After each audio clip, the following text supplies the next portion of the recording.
السلام علیکم استاذہ، آپ کے لیکچر سے کافی کچھ سیکھنے کو ملا. یہ جو فیئر ہے یہ تو ہم سب کی زندگی میں ہے، اور موسٹلی ابھی جو غالب ہے وہ دنیاوی حصول کے لیے ہے.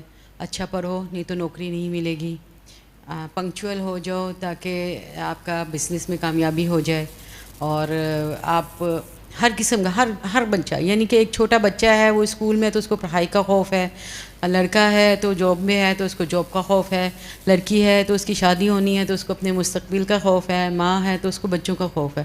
ہم ان سارے خوف کے درمیان، میں نے تو جب دیکھا ہے تو لاشعوری طور پہ ہم اس کو کہتے ہیں کہ ہم پریکٹیکل ہیں، ہم آگے کی سوچتے ہیں. اب توکل تو علی اللہ آپ نے مجھے کہا، اب ہم اسٹرگل کرتے ہیں نا، جیسے بچے ایم ڈی کیٹ کے لیے جاتے ہیں، میں ایک چھوٹی سی اگزامپل دینا چاہتی ہوں، اور وہ ایم ڈی کیٹ دیتے ہیں. اب وہ اتنی کوشش کرتے ہیں، محنت کرتے ہیں، سارا کچھ کرتے ہیں. اب میں اگر اپنی زندگی میں کسی چیز کے حصول کے لیے محنت کر رہی ہوں اور مجھے لگ رہا ہے کہ میں فیلئر ہو رہی ہوں، تو ادھر میں کہاں پہ جو ہے توکل، کیا میں توکل کر کے پھر بس کہوں گے اللہ اب تیرا سہارا، میری تو ساری جو میرے لیے ویزیبل کوششیں تھی ختم ہو گئی. ایگزیکٹلی آپ کے پاس اس کا آنسر بھی ہے. دیکھیے، توکل کے ساتھ دوسری چیز ہے تقدیر. ہم تقدیر کے مالک نہیں ہیں، تقدیر اللہ سبحانہ تعالیٰ نے لکھی ہے، اور تقدیر پر راضی ہونا ہمارے ایمان کا حصہ ہے. تو پھر تدبیر کیا ہے؟ تدبیر یہ کہ جو ہمارے کرنے کے کام ہے وہ ہم کریں، پھر اللہ کے حوالے کر دیں. اچھا، کیونکہ ہمیں ان کاموں پر اجر ملے گا، اور اگر اس کا رزلٹ وہ نہیں آتا تو ایسی صورت میں اللہ سبحانہ تعالیٰ ہمارے اعمال کو ضائع نہیں کریں گے. ان اللہ لا یضیع اجر المحسنین، بے شک اللہ محسنوں کے اجر کو کبھی ضائع نہیں کرتا. میں ایک ایسے انسان کی مثال دینا چاہتی ہوں جنہوں نے 950 برس اللہ سبحانہ تعالیٰ کے حکم کے مطابق تبلیغ کی. نیچرلی ایک ایسا باپ ہے جس کو اپنا بچہ بہت عزیز ہے.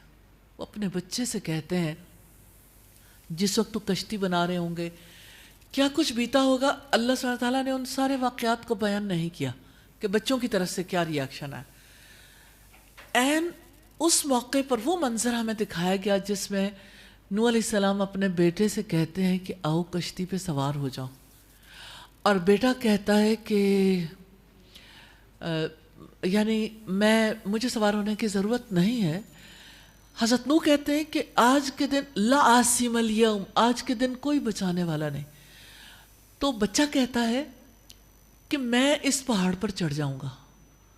کتنے ہی لوگ ہیں دنیا میں جو یہ سمجھتے ہیں کہ پہاڑ جیسی شخصیات ہیں جو ہمیں بچا لیں گی. نوح علیہ السلام کیا ناکام ہوئے یا کامیاب؟ نوح علیہ السلام نے اللہ سبحانہ تعالیٰ سے کہا کہ دیکھیں ایک ہی لہر آئی، بیٹا چلا گیا، کہ اللہ تو نے تو وعدہ کیا تھا کہ تو میرے بچے کو بچائے گا، میرے گھر والوں کو بچائے گا. تو اللہ سبحانہ تعالیٰ نے کہا وہ تیرے گھر والے ہی نہیں، وہ تو ایک بگڑا ہوا کام تھا. دیکھیں ہم اتنے زیادہ اپنی باؤنڈری کو جو ہے وہ اپنی چاہت کے مطابق یعنی اس کو اتنا پختہ کر لیتے ہیں کہ پھر توکل، پھر تقدیر سب کچھ اس کے باہر رہ جاتے ہیں. کہ ہم کہتے ہیں کہ ٹھیک ہے جو میرے کرنے کے کام تھے میں نے کیا، لیکن اس کا رزلٹ بھی میری مرضی کے مطابق آنا چاہیے. وہ نہیں آئے گا، وہ اللہ کی مرضی ہے. اسی سے تو پتہ چلتا ہے بندہ یعنی خالق اور مخلوق میں کیا فرق. لیکن مجھے حضرت نوح علیہ السلام کا جو آپ نے ذکر کیا، اس کا مطلب یہ ہے کہ جب تک آپ کے سامنے فیصلہ آ نہیں جاتا آپ لاسٹ کال دیتے رہیں گے. کال تو آخری وقت تک دیتے رہنا، بچانا آخری وقت تک ہے. لیکن بات یہ ہے کہ پھر بھی ضروری نہیں کہ رزلٹ ہماری مرضی کے مطابق آئے. اب سوچے مکہ کے ماحول کو، مدینہ کے ماحول کو. حضرت ابوبکر سے ان کے بیٹے کہتے ہیں کہ میں جنگ کے میدان میں آپ میری تلوار کی زد میں آ گئے تھے لیکن میں نے کنارہ کشی اختیار کی. انہوں نے کہا اگر تم میری تلوار کی زد میں آتے تو میں تمہیں نہ چھوڑتا. یہ ایمان ہے، دیٹ از فیتھ. کیونکہ فیتھ کے تقاضے ہیں. فیتھ کوئی ایسی چیز نہیں جو رجسٹر میں لکھنے کے لیے.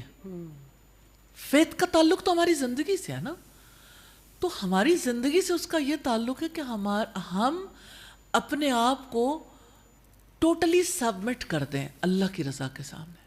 ہم سے جو چیز ڈیمانڈڈ ہے total submission and no resistance. ہم سم ٹائمز سمجھتے ہیں کہ ہم اپنے یعنی مثال کے طور پر جیسے حالات و واقعات ہماری مرضی کے مطابق نہیں ہوتے تو ہم یہ سمجھتے ہیں کہ ہم صرف بچانے کی کوشش کر رہے ہیں. میں سمجھتی ہوں سب سے پہلے ایمان بچانے کی ضرورت ہے. ایمان ضرور بچے، اپنی تدبیر اختیار کرتے ہوئے اللہ کی تقدیر پر ایمان نہیں بھولنا چاہیے. ہاں دعا مومن کا سہارا ہے. دعا جو ہے وہ رسول اللہ سے کسی نے پوچھا تھا کہ اگر اللہ نے تقدیر لکھ دی ہے تو پھر ہم عمل کرنا چھوڑ نہ دیں، تو آپ نے فرمایا تھا کہ ہر انسان وہی عمل کرتا ہے جو اس کی تقدیر میں لکھا گیا، اور دعا بھی تقدیر میں سے ہے. تو اگر آپ کو دعا کرنے کا موقع ملا ہوا ہے تو اس کا مطلب یہ ہے کہ اللہ سبحانہ تعالیٰ نے آپ کو چانس دے رکھا ہے. لیکن رزلٹ کو اپنی چاہت کے مطابق دیکھنا، انسان ہے نا، ہمارا جی چاہتا ہے کہ رزلٹ، یعنی خاص طور پر جیسے انسان چاہتا ہے کہ روزی جو ہے وہ صالح ہو، انسان چاہتا ہے اولاد نیک ہو، انسان چاہتا ہے کہ یعنی میں جو آخرت کی تیاری کر رہے ہیں کہ آخرت کی تیاری صرف میری نہ ہو، میری اولاد کی بھی ہو. لیکن ضروری نہیں ہے کہ آپ کی ساری ایفرٹس کا نتیجہ دنیا میں وہی نکلے جو آپ چاہتے ہو. اس لیے believe in Allah, trust in اللہ، اور اللہ سے جزا کی امید رکھیں، کیونکہ ہم مالک نہیں ہیں، اپنی اولاد کے بھی مالک نہیں، اپنے مال کے بھی مالک نہیں. اور جب آپ اپنے بچوں کے لیے، آپ اپنے مال کے لیے، اپنے صحت کے لیے، اپنے باقی معاملات کے لیے اللہ سے دعا کریں تو اللہ پر پورا توکل کر کے دعا کریں اور اللہ سے امید ضرور باندھیں. لیکن ایون دین میں حضرت یعقوب علیہ السلام کی مثال دینا چاہتی ہوں. یوسف علیہ السلام کھو گئے تھے بچپن میں، بھائیوں نے ہی انہیں کنویں میں ڈالا اور مصر تک پہنچ گئے.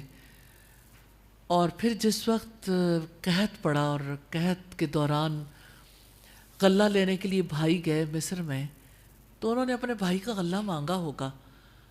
تو مصر کے بادشاہ نے، یعنی حضرت یوسف علیہ السلام نے، اس وقت اقتدار تو ان کے پاس تھا، انہوں نے کہا کہ ٹھیک ہے، اگر آپ اپنے بھائی کا جس کا غلہ چاہتے ہو اسے ساتھ لے آؤ.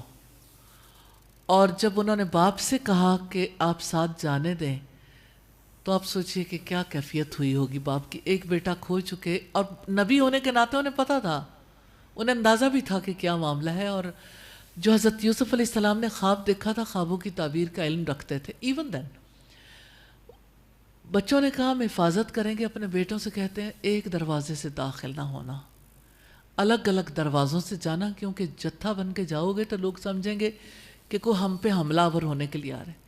اس موقع پر جب بیٹوں نے کہا کہ ہم اپنے بھائی کی حفاظت کریں گے، آپ اس کو ساتھ جانے لگے، تو انہوں نے کہا نہیں، فاللہ خیرا حافظا، اللہ بہترین حفاظت کرنے والا.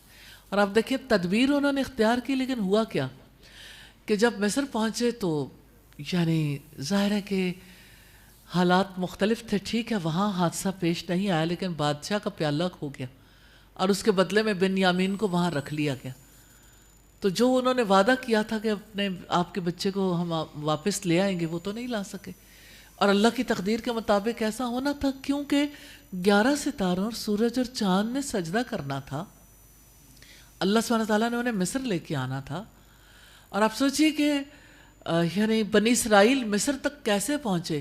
اس میں یوسف علیہ السلام کا کھو جانا، بنیامین کا پھر مصر پہنچ جانا، یہ سب کچھ اللہ کی تقدیر میں تھا اور تقدیر کے مطابق ہوا. جتنی تدبیر بھی اختیار کر لی یعقوب علیہ السلام نے یا ان کے بیٹوں نے، کچھ بھی کام نہیں آیا، کیونکہ اللہ تعالیٰ تو اپنے معاملات غیر محسوس تدابیر سے آگے بڑھاتے ہی رہتے ہیں الحمدللہ. اس لیے اللہ سبحانہ تعالیٰ پر یعنی شکوہ بھی نہیں ہونا چاہیے کہ اللہ کی تقدیر، اللہ نے لکھا، بچہ بھی اللہ کی امانت، مال بھی اللہ کی امانت، جو کچھ ہے ہمارے پاس اللہ کا ہے. انا للہ وَإِنَّا إِلَيْهِ رَاجِعُونَ. ہم تو فوت ہونے پہ بھی یہی کہنے کے پابند ہیں کہ ہم اللہ کے ہیں اور ہم نے اللہ کی طرف لوٹ کر جانا ہے، لوٹ کر جانے والے. تو اس بات پر بلیو رکھنا چاہیے کہ جو ہمارے پاس ہے اللہ تعالیٰ کا ہے، اور جب اللہ تعالیٰ اس کو واپس لینا چاہے تو اللہ کو لوٹا دے. سر یہ کویشچن تھوڑا سا ٹاپک سے تھوڑا سا ہٹ گیا، لیکن کافی دفعہ ہمیں ریکویسٹ آ گئی. ایک خاتون ہے، وہ کہتی ہیں کہ میرے 12 سال ہو گئے شادی کو، 3 بچے بھی ہیں، ہسبینڈ 2 سال سے فائنینشیل سپورٹ کر رہے ہیں، گاڑی بھی دی ہوئی ہے، لیکن کوئی اور فرض ادا نہیں کر رہے، کوئی ایموشنل یا فزیکل سپورٹ بھی نہیں، ایون میرٹل ریلیشن بھی نہیں ہے. 3 دن لاہور میں ہوتے ہیں اور باقی گاؤں میں ہوتے ہیں، کوئی فیوڈل لارڈ ہے. اور وہ کہتے ہیں کہ جب وہ شہر میں ہوتے بھی ہیں تو ان کی کوشش یہ ہوتی ہے کہ وہ سڑکوں پہ وقت گزاریں، انہیں گھر بالکل نہ آنا پڑے. تو اس حالت میں بہت ڈپریشن ہے اور فرسٹریشن بچوں پہ نکل جاتی ہے. اس حالت میں میں کیا کروں؟ حالت بھی ایسی ہے کہ ہسبینڈ یہ کہتے ہیں کہ تم موو آن کر جاؤ، پھر وہ کہتے ہیں کہ میرے 3 بچے ہیں، میں 3 بچوں کے ساتھ کیسے موو آن کر جاؤں؟ موو آن کہاں کر جائیں؟ مطلب نہیں، مطلب اپنی کوئی نئی زندگی شروع کر لو، کیونکہ میں بالکل بھی تمہارے اندر کوئی انٹرسٹ محسوس نہیں کرتا. وہ کہتی ہیں کہ میرے لیے یہ ریلیشن، کیونکہ انہوں نے پہلے ایک آڈیو بھی بھیجا، پھر ٹیم کو بھی کافی دفعہ ریکویسٹ بھیجی، اب دوبارہ میں نے انہیں کہا ریٹن میسیج بھیجیں. تو وہ کہتے ہیں کہ ان کے کہنے کا مطلب یہ ہے کہ اب تم کچھ اور زندگی شروع کر لو، میں بالکل بھی مجھے کوئی انٹرسٹ ہی نہیں ہے. تو اس حالت میں وہ کہتی ہیں کہ مجھے اتنی انزائٹی اور ڈپریشن ہو جاتا ہے کہ میں کس طرح کیا ڈیسیجن کروں لائف میں. اصل میں بات یہ ہے کہ جب ہسبینڈ وائف کے درمیان کوئی بھی یعنی اکٹھے باہم رہنے کے چانسز نظر نہ آئیں تو جبری طور پر اکٹھے رہنے کا جو فیصلہ ہے اس کا کوئی نہ کوئی رزلٹ تو آئے گا. اگر یہ فیصلہ اللہ کے حکم کے مطابق کریں گے تو اس کا نتیجہ کچھ اور نکلے گا، اور اگر اللہ کے حکم کے مطابق نہیں کریں گے تو نتیجہ کچھ اور آئے گا. تو اس میں بنیادی بات یہ ہے کہ اس وقت پہ اگر وہ یعنی اپنے بچوں کو اکیلا نہیں چھوڑنا چاہتے تو اگر اللہ سے ثواب کی امید رکھ کر کریں گے تو ڈپریشن نہیں ہوگا. اللہ سے اجر کی امید رکھیں گی کہ ٹھیک ہے ان بچوں کا اللہ سبحانہ تعالیٰ نے مجھے میرے سپرد امانت کی، اب میں اپنی زندگی کو دیکھوں یا بچوں کی زندگی کو، تو جو زندگی ان کے لیے زیادہ قیمتی ہے اس کو دیکھ لیں. اگر انہیں فیل ہوتا ہے کہ میں ایک نارمل انسان کی طرح زندگی بسر نہیں کر سکتی اور میرے ہسبینڈ بھی یہی چاہتے ہیں کہ میں چھوڑ کے چلی جاؤں، تو پھر ٹھیک ہے، پھر یعنی دوسری شادی کرنا چاہتی ہیں، مجھے پتہ نہیں ان کی ایج کیا ہے، تو یہ ہے کہ پھر موو کر سکتی ہیں. لیکن اگر انہوں نے ڈیسائیڈ کیا ہوا ہے کہ ان بچوں کو جو ہے وہ میں لک آفٹر کروں تو اس کا اجر بہت زیادہ ہے. تو اگر اجر پر فوکس کریں گی اور اللہ سے ثواب کی امید رکھیں گی تو ان کو اپنی انگزائٹی سے نکل آئیں گی. اور ہو سکتا ہے کہ شوہر بھی جس ڈائلیما میں ہے اس ڈائلیما سے باہر ڈائلیما سے باہر بھی آ سکتے ہیں، کیونکہ زندگی ڈائریکشنل ہو جائے گی نا، کہ انہیں پتہ ہے کہ میں نے جو بھی اس وقت پہ وقت گزارا مجھے اس کا صلہ ضرور ملے گا. کیونکہ ابھی تو وہ یہ دیکھ رہی ہیں کہ میں اگر شوہر کے لیے بیٹھی تو شوہر کو بھی کوئی پرواہ نہیں، اگر بچوں کو بھی دیکھ رہی ہوں تو شوہر کو کوئی پرواہ نہیں. میرے معاملات میں فائنینشیل رسپانسبلٹیز پوری کر رہے ہیں، فائنینشیل رسپانسبلٹیز پوری کر رہے ہیں.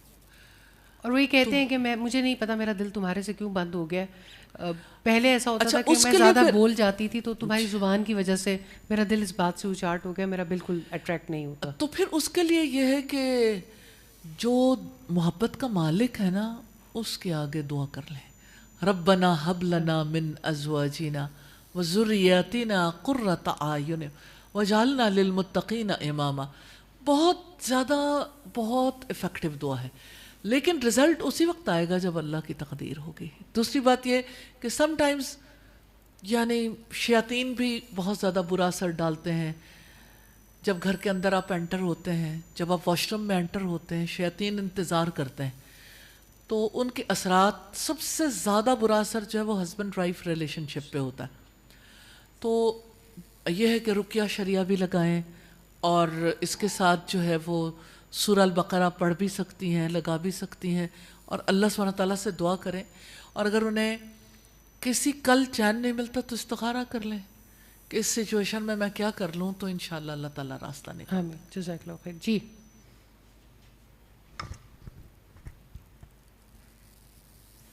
السلام علیکم. وعلیکم السلام.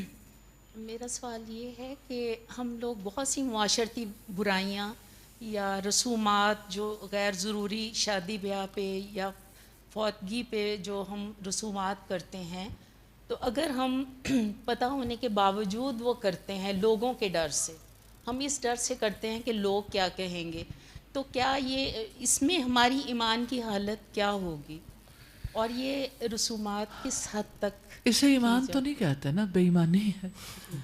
یعنی جب انسان اللہ کے ڈر کی بجائے لوگوں سے زیادہ ڈرتا ہے تو یہ شراکت نہیں ہے. شرکت جو ہے، اللہ سبحانہ تعالیٰ نے قرآن حکیم میں کہا نا، میں سارے گناہ معاف کر دوں گا، شرک کے گناہ کو معاف نہیں کروں گا. تو ہماری سوسائٹی کا ڈائلما ہے، لوگوں کے ڈر سے بہت کچھ ہوتا ہے. لوگ کیا کہیں گے، یعنی ایون بچپن سے بچوں کو جو ہے وہ اس بات کا عادی کیا جاتا ہے کہ اگر ایسا نہ کیا تو لوگ کیا کہیں گے، پڑھا نہ تو پھر آپ پڑھو گے نہیں تو لوگ کیا کہیں گے، آپ کپڑے نہیں بدلو گے تو لوگ کیا کہیں گے، کھاؤ گے نہیں، فلاں نہیں کرو گے، فلاں نہیں کرو گے، لوگ کیا کہیں گے. تو اس میں یہ ہے کہ یعنی لوگوں سے اٹھ کے اللہ سبحانہ تعالیٰ کے ساتھ سوئچ اوور کریں گے نا، یعنی خوف تو ہے لیکن اس کو سوئچ اوور کرنے کی ضرورت ہے. لیکن اس کے لیے بڑے علم کی ضرورت ہے. علم کے بغیر اور اس کو لاجیکلی سمجھے بغیر انسان سوئچ اوور نہیں کر سکتا. اور یعنی کس حد تک ہم یہ رسومات کر سکتے ہیں، جیسے شادی بیاہ پہ یا جہیز ہے، لمٹ ہے؟ تو اصل میں رسم کے طور پر تو کچھ بھی نہیں کرنا چاہیے، اور سنت کے مطابق بہت کچھ کر لینا چاہیے.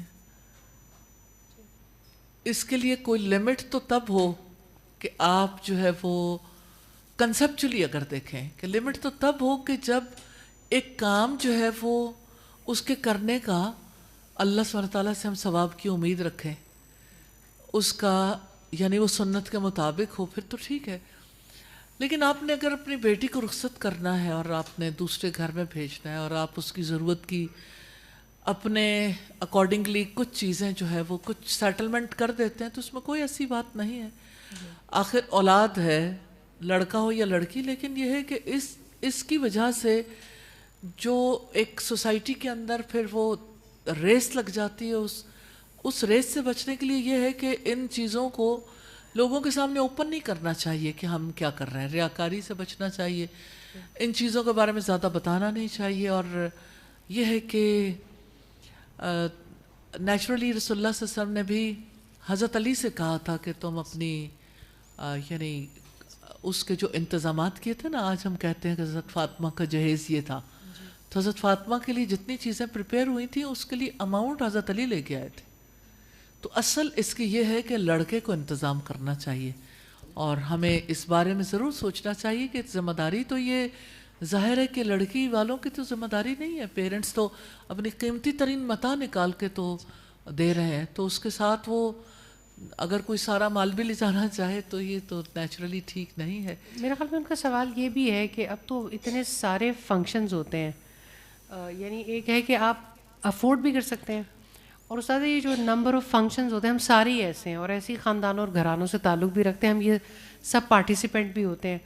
میرے خیال میں یہ پوچھنا چاہتی ہیں کہ ایک تو چیز ہے کہ کہاں تک دے سکتے ہیں جہیز کی بات. انہوں نے چونکہ دینے کی بات کہی ہے نا، تو میں نے اسی کے اکارڈنگلی آنسر کیا ہے. اگر آپ جیسے فنکشنز کی بات کرتے ہیں تو جو ہمیں مسنون طریقہ ملتا ہے نکاح کا، بے شک کسی کو اچھا لگے یا اچھا نہ لگے، بہت ساری چیزیں ہوتی ہیں ایکسیپٹنس میں ذرا مشکل ہوتی ہے.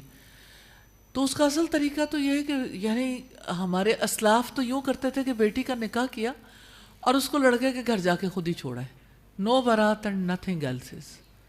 تو ان چیزوں کے چکر میں ویسے زیادہ پڑھنا نہیں چاہیے. لیکن نیچرلی اگر آپ کے اہل خاندان جمع ہیں اور یعنی مل کے اگر کوئی سادگی کے ساتھ اگر نکاح کی کوئی تقریب ہو جاتی ہے، ولیمے پہ آپ زیادہ نسبتاً اپنے رشتہ داروں کو یا باقی لوگوں کو کھانا کھلا دیتے ہیں تو کوئی ایسی بات نہیں. لیکن اس کے علاوہ آپ کوئی سنگیت کرنا چاہیں، آپ مہندی کرنا چاہیں، آپ کوئی مایوں کرنا چاہیں فلاں، تو یہ نیکی برباد اور گناہ لازم، پیسہ بھی برباد ہے اور اللہ کے یہاں پکڑ بڑی سخت ہے. اس کا کوئی تعلق نہیں ہے اسلام سے، یہ غیر اسلام ہے. جزاک اللہ خیر. ایک اور سوال ہے اسی سے ریلیونٹ. میری شادی ہونے والی ہے، سبیحہ ہیں کوئی، اور وہ کہتی ہیں کہ مجھے ہدایت چاہیے ازدواجی زندگی کے حوالے سے، یہ بڑا خوش آئند ہے کہ کوئی اس چیز کے بارے میں جاننا چاہتا ہے. خوش آئند تو ہے لیکن آج کے ٹاپک کے لحاظ سے ریلیونٹ نہیں ہے. البتہ یہ ہے کہ مجھے یہ لگتا ہے کہ سم ادر ٹائم اس کے اوپر زیادہ بات چیت. میں اگر صرف یہ بتا دوں کہ LMS ہمارا ایک پلیٹ فارم ہے LMS.alnoor.pk، جو سن رہی ہیں وہاں پہ میرٹل میٹرز کے اوپر ایک پورا کورس اویلیبل ہے. میکے سے سسرال تک پورا ایک کورس اویلیبل ہے. تو اساتذہ ایک بہت بڑا ڈائلما ہے یہ، جو اچانک لوگ ڈپریشن میں چلے جاتے ہیں، انزائٹی میں چلے جاتے ہیں. آج ہماری ایک اسٹوڈنٹ، آپ ہی کی اسٹوڈنٹ ہے ایک، وہ ایک آرگنائزیشن بھی چلاتی ہیں اور تقریباً انہوں نے 15 سال پہلے آپ سے پڑھا تھا. تو آج صبح میں ان کا ایک انٹرویو دیکھ رہی تھی کسی پوڈ کاسٹ میں، تو انہوں نے آپ کے اس عورت کورس کا ذکر کیا. 2011-12 میں آپ نے کورس کروایا تھا لاہور میں، اور وہ جب ایکسپلین کر رہی تھی تو مجھے بھی بہت ساری میموریز ریوائز ہوئیں. انہوں نے کہا اس دور میں جب سوشل میڈیا نہیں تھا پھر بھی لوگ ایسی کوشش کر رہے تھے، اور ہم نے رول آف اے ویمن کے اوپر آپ نے ایک عورت کورس کے نام سے 48 کریڈٹ آورس کا ایک کورس کروایا تھا. وہ بھی الحمدللہ ہماری ویب سائٹ پہ اویلیبل ہے. تو وہ ہمارے لیے بڑا ڈیفائننگ مومنٹ تھا اپنے رول کو سیکھنے کے حوالے سے. تو آج الحمدللہ جو ہم اپنے بچوں کی تربیت کر رہے ہیں ہم اپنی زواجی زندگی میں، تو اگر وہ چیز آج تمہیں سوشل میڈیا کے دور میں لگتا ہے ہر چیز اویلیبل ہے، اب شاید یہ کام شروع ہوا ہے. ان کے کہنے کا مقصد یہ تھا کہ آپ جیسے لوگوں نے اتنا زیادہ امپیکٹ ڈالا ہے ہماری زندگیوں پہ کہ ہم نے سیکھا، سیکھنے کے بعد اس کو برتا. تو الحمدللہ یہ سوال میں نے اس لیے لے لیا کہ ایک سوال آیا ہوا تھا، اور LMS کے اوپر الحمدللہ یہ بہت شاندار کورسز ہیں. کیونکہ جب شادی کی تیاری ہوتی ہے یا کوئی بھی چیز، تو سب کو ہی پتہ ہے کہ ہمارے خاندانوں میں کیا ہو رہا ہوتا ہے. جو نہیں ہو رہا ہوتا وہ دو انسانوں نے زندگی کیسے گزارنی ہے، ان کا آپس میں خاندانی طور پہ بھی تعلق جڑنا ہے، انہوں نے کیا رول پرفارم کرنا ہے، اس کے اوپر کوئی بات نہیں ہو رہی ہوتی. اچھا، اس میں بڑی انٹرسٹنگ بات، میں حج کرنے کے لیے گئی ابھی، یعنی میرا خیال ہے 24. اچھا، اب جب میں وہاں پہ گئی تو وہاں میری ملاقات ہوئی کسی سے، تو انہوں نے کہا ہم یعنی سعودیہ سے ہمیں کو خاتون بھیجتی ہیں اور ڈفرینٹ کنٹریز کے لوگ ہیں، اور ہم آگے پاکستان میں بھی مختلف جگہوں پہ یہ کورسز کرواتے ہیں واٹس ایپ گروپس میں. تو وہ بہت زیادہ ہمیں فائدہ دے رہا ہے. میکے سے سسرال تک بڑا چھوٹا سا کورس ہے، لیکن یہ کہ لڑکیوں کے لیے خاص طور پر بڑی اچھی گائیڈ لائن ہے، بہت سمپل اور بہت آسانی کے ساتھ. صرف 13 ماڈیولز ہیں اس کے غالباً، نہیں اس سے بھی کم ہے، اس سے بھی کم ہے. بہت تھوڑے سے ماڈیولز ہیں لیکن اٹ ہیلپس الحمدللہ. استاذہ ایک تو چیز جیسے ابھی یہاں پر ملیحہ جی آئی تھیں، انہوں نے بتایا کہ بینگ اے مدر بندے کو بہت سارے خوف ہوتے ہیں، پیرنٹنگ میں بہت سارے خوف ہوتے ہیں. ایک چیز جو ہم بہت زیادہ سوسائٹی میں دیکھتے ہیں، بلنگ کا کانسیپٹ، شیم کا کانسیپٹ. میں نے دیکھا بچے بہت زیادہ اس طرح کی سچویشن میں چلے جاتے ہیں جہاں انہیں بہت زیادہ ٹارگٹ کیا جاتا ہے، اور وہ بھی ایک خوف کی کیفیت اپنا لیتے ہیں. میں ایسے بہت سارے بچوں کو جانتی ہوں جنہوں نے اسکولنگ اس لیے چھوڑ دی کہ بہت زیادہ بلنگ ہے، بہت زیادہ شیم کا کانسیپٹ ہے، پیئر پریشر کو لے نہیں پاتے ہیں، پھر اس انزائٹی میں چلے جاتے ہیں. اس کے بارے میں آپ کیا کہیں گی؟ دیکھیں، خوف بچوں کا ہو، ٹین ایجرز کا ہو، یا خوف بڑوں کا ہو، خوف تو خوف ہی ہے نا. تو خوف کا جو ٹریٹمنٹ ہے، وہ ٹریٹمنٹ جو محمد رسول اللہ صلی اللہ علیہ وسلم نے بتایا، جو اللہ سبحانہ تعالیٰ کے توسط سے ایک لائف سٹائل دیا، اس کو دیکھنا چاہیے. اس میں کوئی شک نہیں ہے. بلنگ کی وجہ سے جتنی بڑی تعداد میں ہمارے بچے جو ہیں سائیکولوجیکلی ڈیمیج ہو رہے ہیں، اور پھر آپ یہ دیکھیے کہ جس طرح یہ بلنگ صرف یعنی بچوں کے درمیان نہیں ہوتی، بڑوں میں بھی بتھیری ہوتی ہے، کافی بلنگ ہوتی رہتی ہے،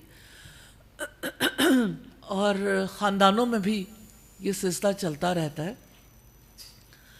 تو اگر کہیں بھی بچہ ایسے خوف کا شکار ہو جائے تو یہ پتہ چلتا ہے، پہلی بات تو یہ ہے کہ پیرنٹس کا جو رول ہے بچے کی شخصیت کی تعمیر میں، تو انہوں نے بچے کو یعنی ایسے موقع پر یہ نہیں بتایا کہ آپ کس طرح سے حالات کو فیس کرو گے.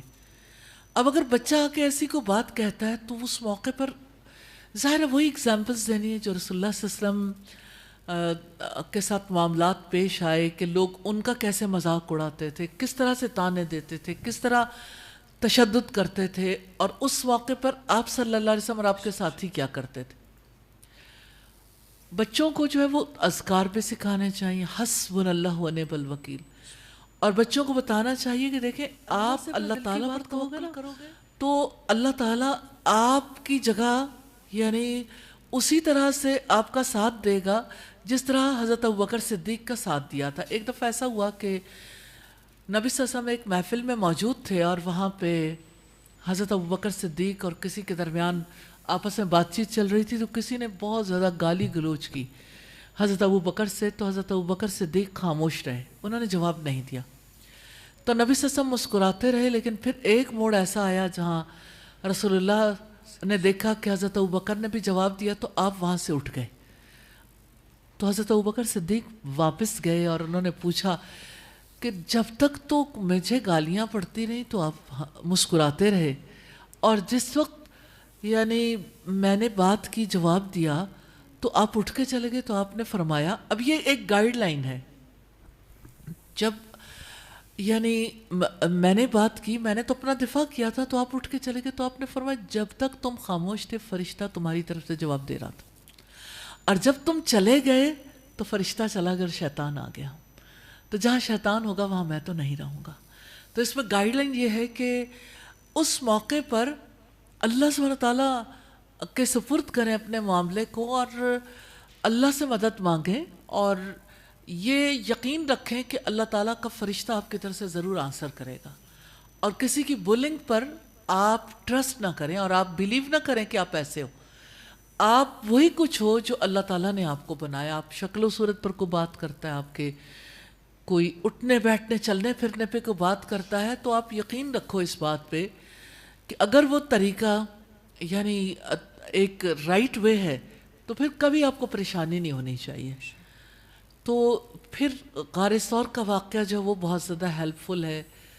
ڈونٹ بی سیڈ, ان اللہ معنا, لا تحزن ان اللہ معنا.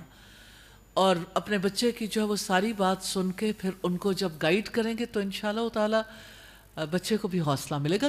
یہ مواقع اپرچونٹیز ہوتی ہیں تربیت کے لیے کہ جب بچہ آ کے بات کرتا ہے, کوئی بلنگ کر رہا ہے تو اس کو اپرچونٹی محسوس کرتے ہوئے اگر خود سالو کر سکتے ہیں خود سالو کریں, ورنہ جو سالو کر سکتا ہے کسی نہ کسی سے یعنی بات بھی کروائی جا سکتی تاکہ بچہ اس فیز سے نکل آئے, اور بچے نکل آتے ہیں. اکثر ایسا ہوتا ہے کہ ہم کسی مسئلے کو سالو کرنا چاہتے ہیں اس سے زیادہ بڑا مسئلہ بن کے یا مسئلہ بنا کے. اس کا کیا طریقہ کار ہے؟ مطلب ہم چاہتے ہیں کہ کسی چیز کا حل نکالیں, کیا ہم نے نبوی طریقہ کار کو سیکھنے میں کمی کی ہوئی ہے؟ یعنی کوئی ورک لوڈ زیادہ ہو گیا, کوئی پریشانی کے معاملات ہو گئے تو ہم خود اتنا پینک کر جاتے ہیں. ہم چاہ اصلاح رہے ہوتے ہیں لیکن اسلام میں اتنے پینک ہو جاتے ہیں کہ ساروں کے بھی پینک بٹنز آن کر دیتے ہیں. دیکھیں انسانوں کے مزاج تو مختلف طرح کے ہوتے ہیں, اور جیسے کوئی کسی نوعیت کی سچویشن ہوتی ہے تو ریاکشنز بھی فرق ہوتے ہیں. آپ بات کر رہی ہیں کہ آئیڈیل سچویشن کیا ہونی چاہیے. اول تو یہ ہے کہ پینک میں جانا جو ہے وہ یہ ثابت کرتا ہے کہ ایمان کمزور ہے, چاہے کسی کو کتنا ہی بلیو ہو کہ میرا ایمان مضبوط ہے, اس کا اللہ سبحانہ تعالیٰ کی ذات پر وہ ایمان نہیں. دوسری بات یہ ہے کہ پریشرائزڈ کرنا, انسانوں کو ڈس رسپیکٹ کرنا ہے. آپ کسی کا خیال نہیں رکھتے کہ اس کے اوپر ان باتوں کا کیا اثر ہوگا, اور جس وقت آپ ہر چیز کا بلیم کسی ایک فرد پہ ڈالنے کی کوشش کرتے ہیں اور اس کو کہتے ہیں کہ دراصل ہم چاہتے ہیں کہ آپ اسے ٹھیک کر دو, تو بلیم گیم ہے. جو پریشر ہے وہ پریشر ہے. یہ طریقہ کار درست نہیں ہے. غلطیوں کی اصلاح کا نبوی طریقہ کار جو ہے وہ ایک کتاب بھی شائع ہوئی ہے, اگر آپ لوگ پڑھنا چاہیں تو اس کو بڑی ڈیٹیل کے ساتھ اس میں یہ ساری چیزیں موجود بھی ہیں.